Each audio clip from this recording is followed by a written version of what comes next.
So our goals for today are going to be we're going to look at how to eat for brain health, the importance that hydration plays. We're going to look a little bit into the Mediterranean, the DASH, and the MIND diets. We're going to look at nutrition in cognitive impairment and ways that we can help adjust things to ensure the best nutrition possible and some healthy lifestyles. So our goal is going to be that after this session, you leave knowing more than you arrived. I'll do a quick review. I like to keep this slide up from week to week, just as a reminder that there are over 100 types of dementia and that each person has unique needs and changes occurring in the brain daily. And worldwide, we have around 50 million people currently living with a form of dementia around the world.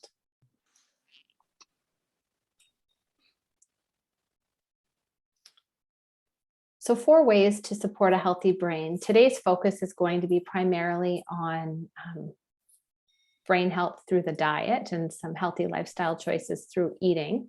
But we're also looking briefly at staying socially connected, challenging your brain, and protecting your head. You can reduce your risk of developing a form of dementia by approximately 40%. So we've got modifiable risk factors that equal about 40%. That means the choices that we're making day to day can impact our risk. And evidence shows us that things like high blood pressure, obesity, traumatic brain injuries, and alcohol misuse contribute to an increased risk of dementia.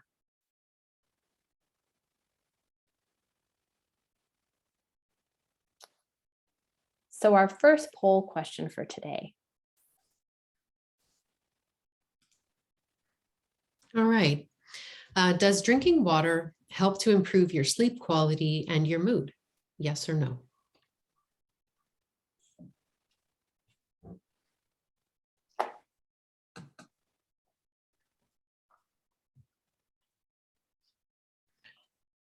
We have about 85% of people who've responded. And I'm going to share the results. So 100% are saying yes, they do. That's fantastic. Yes, drinking water does in fact help improve our sleep quality and our mood. And we're going to go into sort of the whys behind that now. So in part, making sure that you're properly hydrated. Your body needs water to survive. Every cell in our body needs water in order to work properly. So drinking water each day helps us regulate our body system temperatures. It helps keep our joints lubricated and keeps organs functioning properly. They say about 6 to 8 glasses each day is the recommended amount by many health experts. Being thirsty is often the very first sign of early dehydration.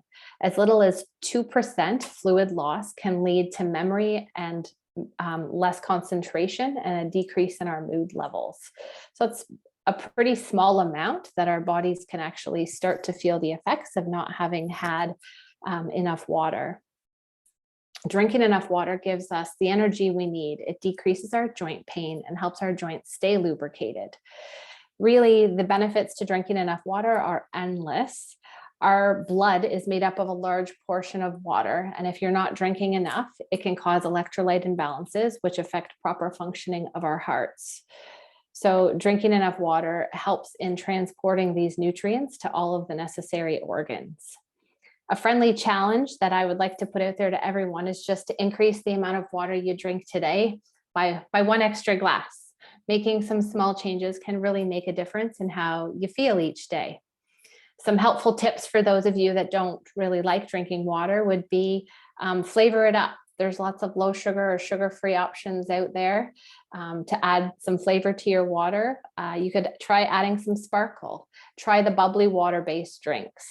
And keep a glass or a reusable water bottle handy to sip on throughout the day.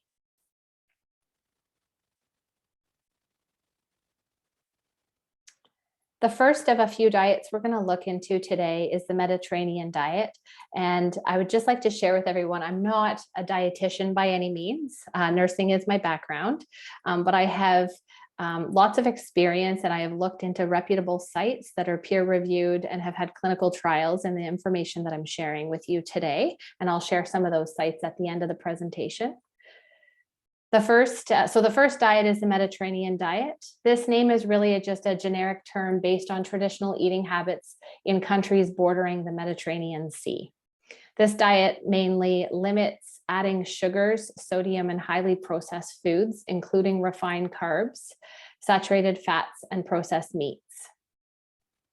The focus of this diet is primarily on eating fruits, vegetables, bread, and other grains, beans, nuts, and seeds. Olive oil is the primary fat source, and dairy products, eggs, fish, poultry is allowed in low amounts with this diet. And we've just given a visual there to show you.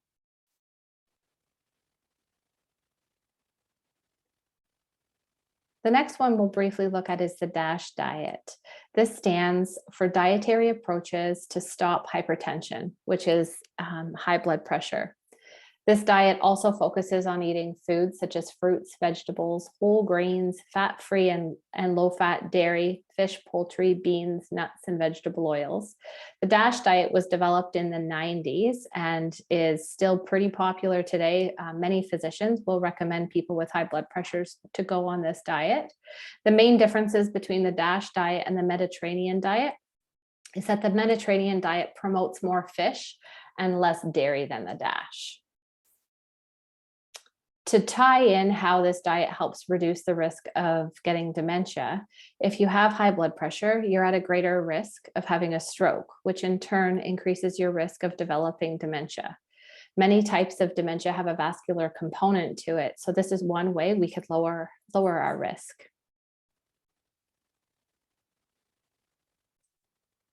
The last diet we're going to look at is the MIND diet, which is a combination. It's kind of a hybrid of the Mediterranean and the DASH diets. The focus is on foods that boost our brain power and help protect against age-related cognitive declines. Again, the focus is on plant-based foods here, limits animal-based foods that are high in saturated fats and foods with added sugars. This diet is not a focus on weight loss. And it's important to remember that our choices across our lifespan can greatly affect our brain health. It's never too late to start making these changes. Some examples of some positive changes you can make would be eating green leafy vegetables such as kale or spinach. You're going to get tons of vitamin C, vitamin A, and vitamin K from those. They're both linked to improved heart and brain health. If you're eating more berries, such as blueberries or raspberries, you're going to get antioxidants, which helps boost your immunity, and they have fiber and vitamin C. Is there any questions before we go any further? And just a reminder, you're welcome to unmute yourself and ask a question, or you can type it into the chat pod and I'll be monitoring everything in there. Okay.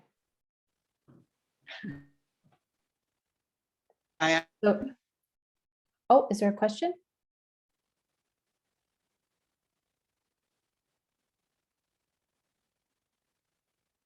Okay. Argue.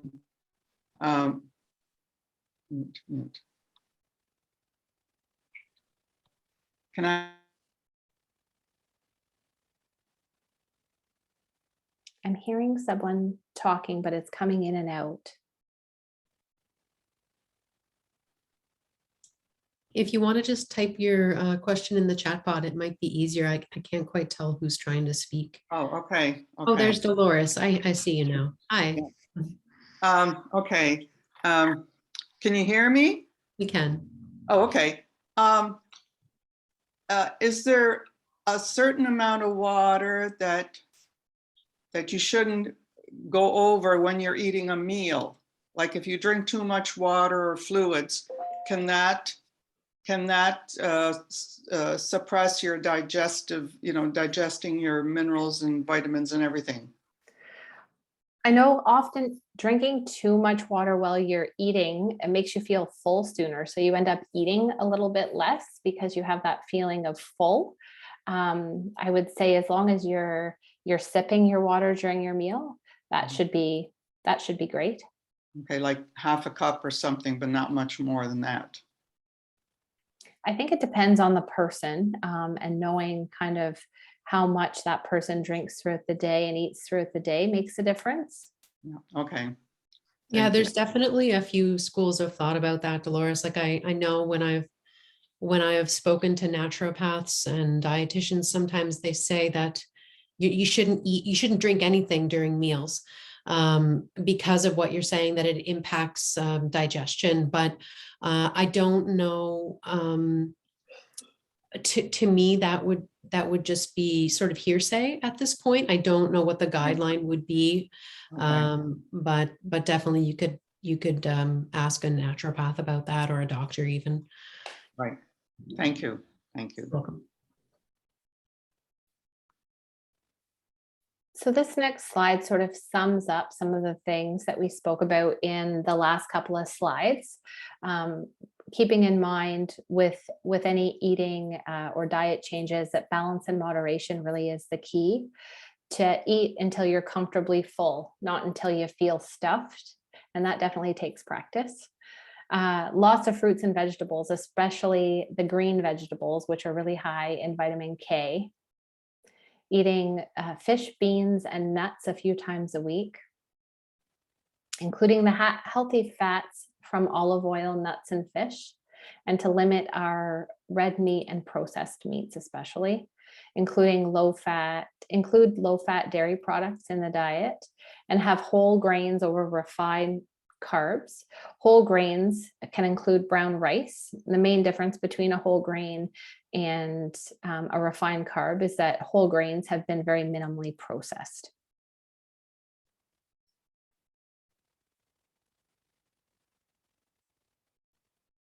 So we're going to look at nutrition and cognitive impairment now.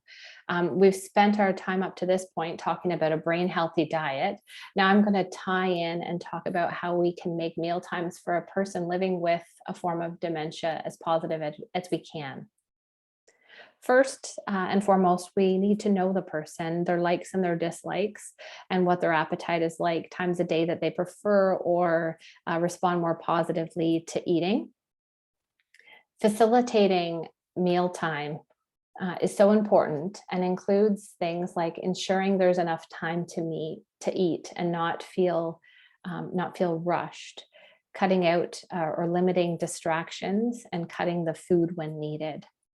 If the person living with dementia is living alone, helping to ensure meals are prepared in the fridge and ready to eat will help. Often when a person lives alone, they don't want to cook much for one person or may forget if they've eaten or not. So having casseroles and incorporating things like maybe Meals on Wheels a few times a week could help ensure that nutritious foods are still being consumed when no one's around.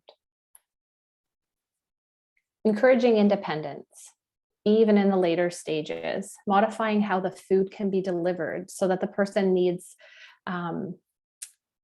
can use their hands.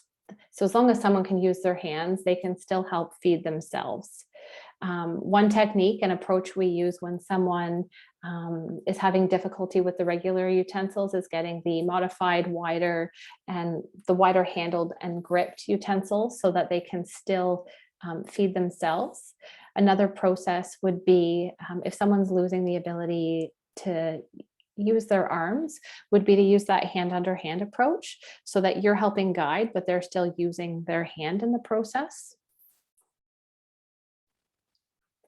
Mouth care needs to always remain a priority, ensuring that if the person had dentures, that if there's been any weight changes or anything, that their dentures are still fitting correctly, and making sure foods are easy to swallow and are cut up well. Helping provide a calming atmosphere, limiting distractions, and knowing the person. If they enjoy music, maybe playing some soft music in the background can help facilitate a positive eating experience.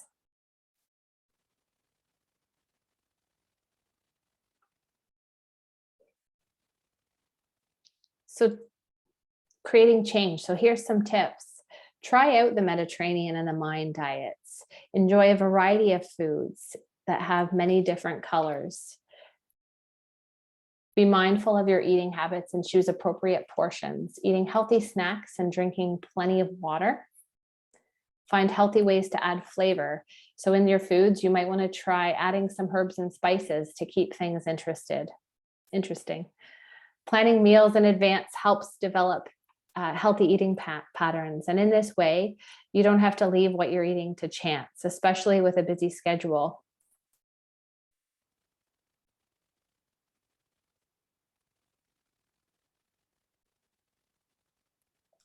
This brings us to our next poll question.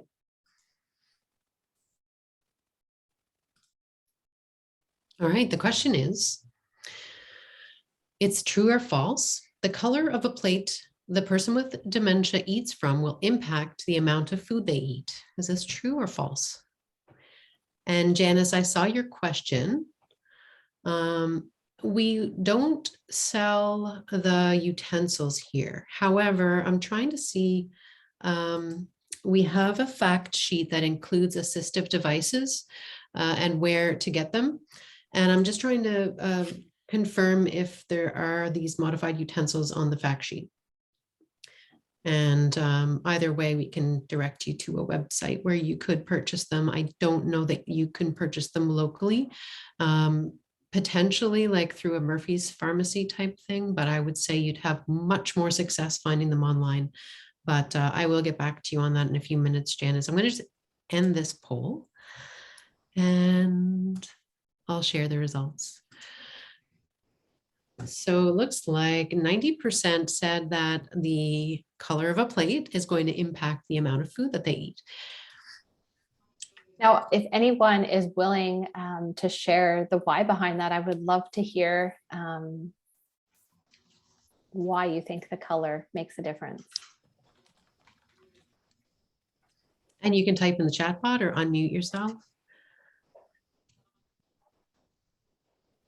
I believe it makes a difference because if there's too much pattern, it's confusing for them and hard to separate what is the food and what is the pattern.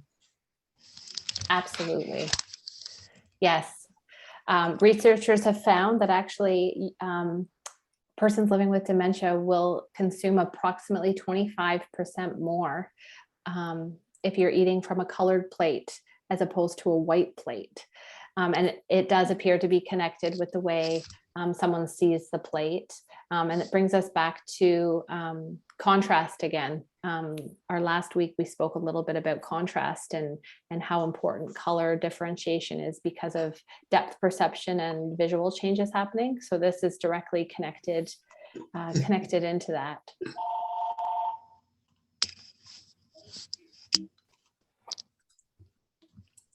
Oops, there we are. So making it easier as fine motor skills decline, using those utensils I mentioned before that are wider, make it much easier for someone to still remain independent in eating their meals.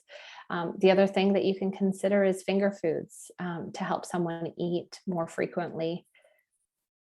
Sitting down at the table with them and sitting directly in front of them, making eye contact and smiling. Wait for them to smile back, and then you know that they've seen you and you could eat your meal together. That always can make a difference when you're in the company of someone else to eat. Remaining patient. It's important to remain patient. Things will change daily, and just working with the person will help make a more positive eating experience. Trying to convince the person to eat when they don't feel like eat will be counterproductive, and just try to meet them where they're at. Arranging the food on the plate, adding a variety of color, try less quantity so it's not so overwhelming. Cut up the food and change up the textures of the food so it doesn't, when possible, so that it doesn't look like everything else is all the same texture on the plate. Praising the food might sound odd, but if someone's visibly enjoying their meal, it encourages others around the table to enjoy the meal. So if you're eating with them, to say things like, this tastes great, or try this, it smells so good, might help them in enjoying and eating some more. And to stop or limit talking some, it can be a distraction. And as much as meal times can be a social time, sometimes for the person living with dementia, it needs to be a little bit less of a distraction so that they can focus on the eating. And to eat small and all day long. Contrary to what we believe, we do not just need our 3 main meals a day. Research shows that there's no difference between eating 3 regular meals or 5 smaller ones throughout the course of the day. So being flexible with the time of day that someone's eating is important as well.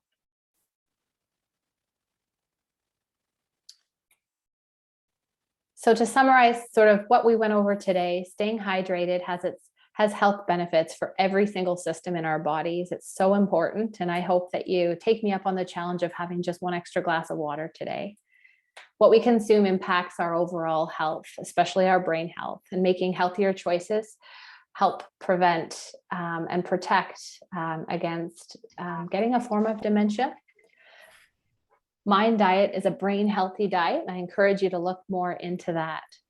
How food looks is as important as it tastes, and that it's never too start to make healthier food choices. Today, I compiled our information through a combination of the Heart and Stroke Foundation, Alzheimer's Society of Canada, and the Lancet report. The Heart and Stroke Foundation actually shared a study that suggested the healthiest eaters at age 50 had a nearly 90% lower risk of dementia compared to those with the least healthy diets. So that's pretty significant as far as diets go. I encourage you to look further into these diets and reach out if you have any questions. We can help lead you along the way to reputable sites for your information. And I thank you all and open it up to questions in just a moment.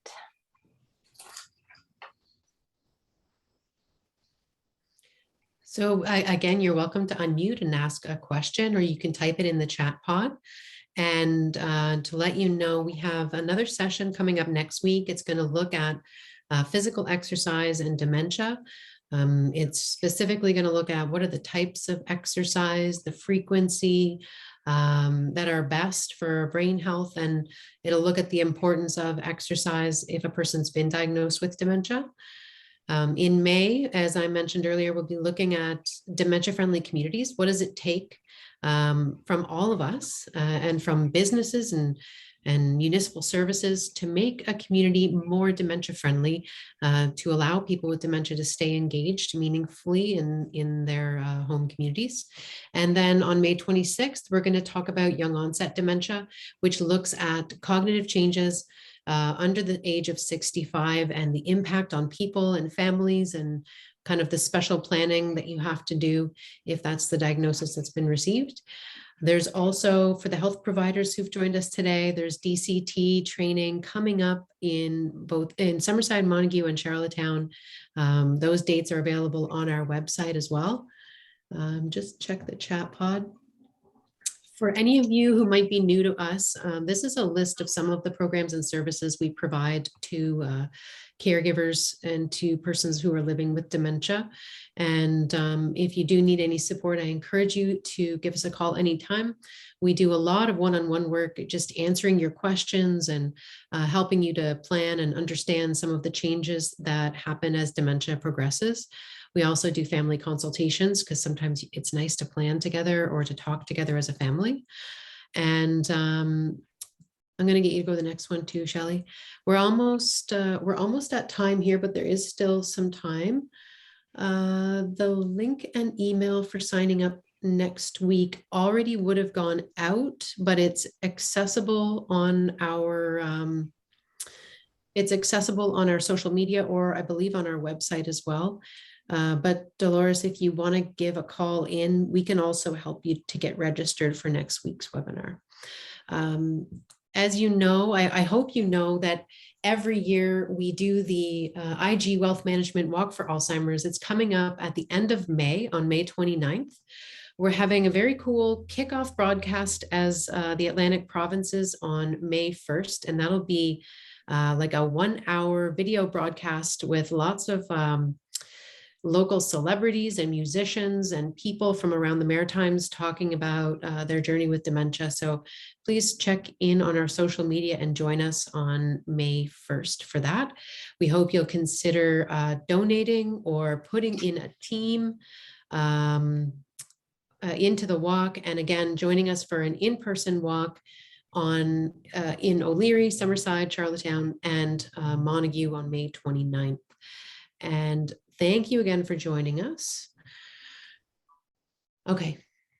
Yeah, the phone number, just in case anyone was looking for it, 902-628-2257. Give us a call anytime, and check out our social media, or you can subscribe to our newsletter as well if you want to kind of keep up to date on some of these events that will be ongoing.